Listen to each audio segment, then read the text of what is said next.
And now on to an urgent health warning that's been issued after an E. coli outbreak was linked to a nationally distributed food item. More than 100 people have been struck down by a mysterious outbreak in under a fortnight, and at least 37 have been hospitalised. With the NHS on its knees due to staff shortages, should we be worried? Well, joining me now is NHS Dr. Basha Mukherjee. Mukherjee. Yes. Sorry about that, Basha. That was like a hand grenade in the script suddenly. I should have asked you that. Basha Mukherjee. Basha, welcome. Now talk to me, what is E. coli? So E. coli is a bacteria that normally does live in your gut anyway, but occasionally there is the pathogenic form, which means it's a disease-causing form. In this case, that's what they're founding is STEC, sugar toxin-producing E. coli. This toxin is the thing that we need to be worried about because it can cause potentially really harmful side effects like bloody diarrhoea. And in very young people and those who are immunocompromised, it can make them very unwell and even cause kidney failure and other things like that. So, wow, so that's quite a serious bug. And the natural occurring one in the stomach doesn't turn into that. Do you have to ingest it for it to become the disease-causing version?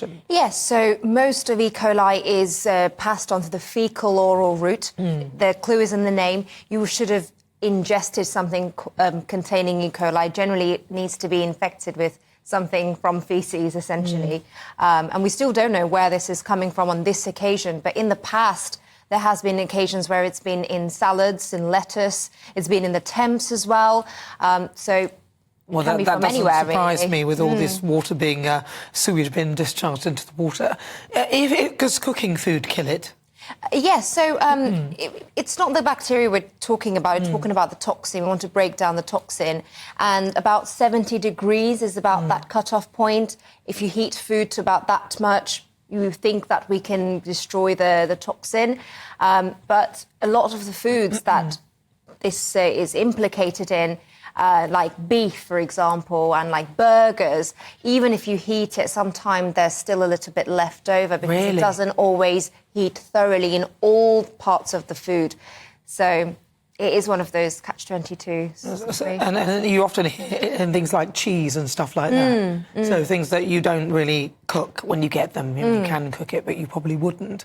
But the reassuring thing is that it is a self-limiting illness, which means that for most people who are healthy, they probably will clear it by themselves.